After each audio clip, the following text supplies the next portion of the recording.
2023 world cup final में favourite होने के बाद हम लोग बॉटल्ड कर गए वर्ल्ड कप। एक मैच कोई मामूली नहीं, वर्ल्ड कप बॉटल्ड कर गए। किसी ने नहीं बोला कि ऐसा करो, कोच हटा दो, हटा दो, कोच हटा दो। रवि शास्त्री अपने टेन्योर में कोई भी आईसीसी ट्रॉफी नहीं जीत पाए। किसी ने नहीं बोला कि भैया ऐसा करो, कोच हटा दो। पर अब एक दो बायलेटरल हारने पे कोच हटा दो, कोच बदल दो, कोच बदल दो। टेस्ट में मैं मानता हूं कि गलतियां हैं, ठीक है। गलतियां भी क्या है, सिर्फ दो गलतियां हैं जो प्लेइंग 11 में हो रही हैं। एक 3 नंबर का खिलाड़ी और एक जो ऑलराउंडर आना है वो, बस। और कोई गलती नहीं है, बाकी पूरी लाइनअप सही है। बाकी बचे 9 खिलाड़ी क्या कर रहे हैं, उनकी वजह से क्या परफॉर्मेंस आ रही है, मैच पे क्या इफेक्ट पड़ रहा है, नहीं नहीं नहीं नहीं। कोच हटा दो, क्योंकि उसने 2 खिलाड़ियों को गलत चुन लिया। कल तक सबको अय्यर चाहिए था टीम में, अय्यर चाहिए था टीम में, आज सबको ऋतुराज चाहिए उसकी जगह। क्यों? क्योंकि मैच खेलने के बाद ये बयान आते हैं ना, मैच खेलने के पहले नहीं। मैच खेलने के पहले तो अय्यर बढ़िया है, कोई दिक्कत नहीं है, अय्यर से हमको अय्यर बढ़िया है। पर नहीं नहीं नहीं, अय्यर खराब है, ऋतुराज को होना चाहिए था टीम में। ऋतुराज ले आओ, ऋतुराज फेल हो जाए तो ऋतुराज को क्यों ले आए? ऋतुराज तो अय्यर का रिप्लेसमेंट है ना। अगर अय्यर मौजूद है तो आप ऋतुराज को क्यों लाए हैं? फिर उस पे नौटंकी। 2025 का चैंपियंस ट्रॉफी जो इंडिया जीती, वो गंभीर के अंडर में नहीं जीती, वो तो राहुल द्रविड़ की टीम थी। अच्छा, वही बैट्समैन उठा के न्यूजीलैंड वाली सीरीज देख लो। अक्षर पटेल और हार्दिक पांड्या के तो अंतर है बैटिंग में। बैटिंग में तो कैप्टन का भी कोई रोल नहीं होता है ना, वो तो वहां जाके सबको अपना पर्सनल खेलना है। बॉलिंग में कैप्टन का रोल कह सकते हो कि भैया सही टाइम पे चेंज नहीं करा, फील्डिंग गलत लगा दी तुमने। बैटिंग में तो कोई रोल नहीं है। अक्षर और हार्दिक पांड्या को हटा के बैटिंग लाइनअप देखो, सेम है।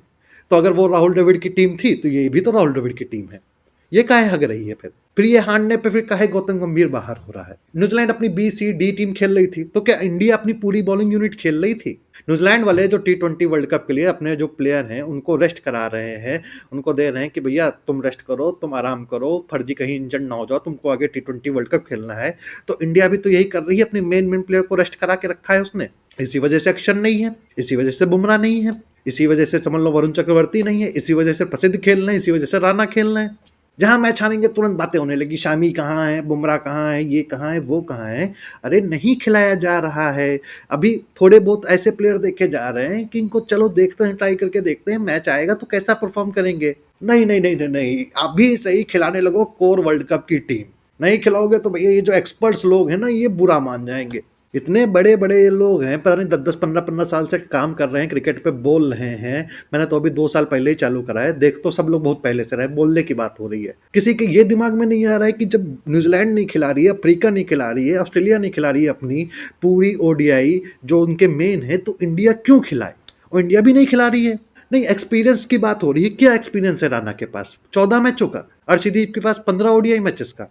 फिर एक अंकल जी को मैंने सुना, अंकल जी बोलूंगा, उम्र में बड़े ज्यादा लग रहे हैं, वरुण चक्रवर्ती को नहीं खिलाया, गंभीर बेकार इंसान है, पता नहीं कुछ अलग गंदा संदा बोल दिया भाई उन्होंने। वाइड बॉल में आप वरुण चक्रवर्ती को लेके आओ। आज वरुण चक्रवर्ती होता, मैं आपको लिख के दे रहा हूं चिराग, 270 280 में न्यूजीलैंड को रोक देता हूं। उसकी बॉल समझ में नहीं आती यार, उसको आपने सिर्फ T20 का स्पेशलिस्ट बनाकर रख दिया। क्यों? क्योंकि आपका कोच जो है थोड़ा मंदबुद्धि है। गौतम गंभीर की बुद्धि कम है थोड़ी सी। ये स्पोर्ट जर्नलिस्ट या टीवी पे बैठ के बोलने वाले ये लोग चाहते हैं कि ये एक प्लान बना के दे दें कि गंभीर, ये है प्लेइंग 11, तुमको ये खिलानी है, इस प्लान के मुताबिक खिलानी है। अगर उसका प्लान है, वो बोल चुका है कि मैं सिर्फ 3 मेन बॉलर खिलाऊंगा, बाकी ऑलराउंडर खिलाऊंगा, तो आपको उस पर बात करनी चाहिए कि वो 3 जो ऑलराउंडर खिला रहा है, वो 3 के तीनों बॉलिंग ऑलराउंडर क्यों खिला रहा है। उसमें 2 कम से कम बैटिंग होने चाहिए, 1 बॉलिंग ऑलराउंडर होना चाहिए। 40 ओवर इधर हो गए, 3 मेन बॉलर, 1 बॉलिंग ऑलराउंडर के, और जो 2 बैटिंग ऑलराउंडर बचे उनसे 10 ओवर निपटवा दो कैसे भी करके। नहीं नहीं नहीं नहीं नहीं, सबको अपना अपना देना है कि भैया यहाँ वरुण चक्रवर्ती भी होना चाहिए था। फिर किसको निकाल देते? कुलदीप को निकाल देते। कुलदीप को क्यों निकाल दिया? कुलदीप तो मैच विनर है भैया तुम्हारा। अर्शदीप को खिलाया, अर्शदीप के चक्कर में प्रसिद्ध को निकाला। अर्शदीप के आने से क्या हुआ, सिराज का भी जो ओपनिंग बॉलिंग थी वो आ गया फर्स्ट चेंज पे। यहीं पे अगर सिराज मार खा जाता तो कोई बोलता कि सिराज की तो आपने पोजीशन चेंज कर दी, वो तो नई बॉल से बॉलिंग डलाता है, आपने उसको फर्स्ट चेंज बॉलिंग दिया, इस वजह से मार खा गया। नहीं नहीं नहीं, तब सिराज की कैपेबिलिटी पे बात होने लगती कि भाई इसके बस का तो कुछ नहीं है। और वहीं बैट्समैन का थोड़ा बहुत ऊपर नीचे कर दो तो बैटिंग ऑर्डर चेंज कर रहा है, फ्लेक्सिबिलिटी दिखा रहा है, बड़ा बेकार है तू भाई। और कुछ लोगों को इतनी ज्यादा दिक्कत हो गई है गौतम गंभीर से कि ये लोग भगवान से मना रहे हैं कि इंडिया T20 वर्ल्ड कप हार जाए। जब इंडिया T20 वर्ल्ड कप हारेगी तो सबसे पहले ये लोग उठाएंगे उंगली, जानते हो किसके ऊपर? कोच के ऊपर। और फिर ये लोग कोशिश करेंगे कि वहां से कोच निकल जाए। एक मैडम जी की मैंने वीडियो देखी, वो क्या बता रही हैं, वो यूनाइट कर रही हैं रोको के फैंस को। किस लिए? कि अगर रोको को 2027 के वर्ल्ड कप में लेके नहीं गए भैया, दोनों में से किसी एक को भी अगर छोड़ दिया तो ये लोग कर देंगे बॉयकॉट। बॉयकॉट क्या करेंगे, लोग टिकट नहीं खरीदेंगे मैच देखने का। और साउथ अफ्रीका में मैच है पर ये लोग टिकट नहीं खरीदेंगे मैच देखने का। उसके बाद ये लोग भैया टीवी पे नहीं देखेंगे वर्ल्ड कप। अगर सेलेक्टर्स को ये लगता है कि वो रोहित और कोहली को बाहर बिठा सकते हैं नॉन कमिटल बोल के और हम कुछ नहीं कर सकते हैं, तो मैं सिर्फ एक छोटा सा ट्रेलर देना चाहती हूँ कि ऑडियंस क्या क्या कर सकती है। अगर सेलेक्टर ये चूज कर सकती है कि किसे खिलाना है, तो ऑडियंस ये चूज कर सकती है कि किसे देखना है। हम कंप्लीट बॉयकॉट कर सकते हैं। वर्ल्ड कप का ही नहीं, T20 टेस्ट सीरीज, कोई सी भी सीरीज खिलाओ, हम देखेंगे ही नहीं, टिकटें बिकेंगी ही नहीं, स्पॉन्सर्स कहाँ से आएंगे भाई, स्टेडियम खाली पड़े रहेंगे, स्पॉन्सरशिप, टेलीकास्टिंग सब कुछ खत्म, जीरो फंड्स ही नहीं आएंगे, सब कुछ ऑर्गेनाइज कहाँ से कराएंगे भाई। पब्लिक पावर दिखाएंगे ये लोग। तो देखो मेरे लिए तो ये चीज साफ साफ दर्शाता है कि तुम लोग क्रिकेट के फैन थोड़ी ना हो, तुम लोग हो एक उन प्लेयरों के फैन जिनका नाम अभी चल रहा है, जिनके चक्कर में तुमको व्यूज मिल रहे हैं। कुछ टाइम बाद ये लोग रिटायर हो जाएंगे, 2 साल बाद रोहित हो जाएगा, 4 साल बाद कोहली हो जाएगा।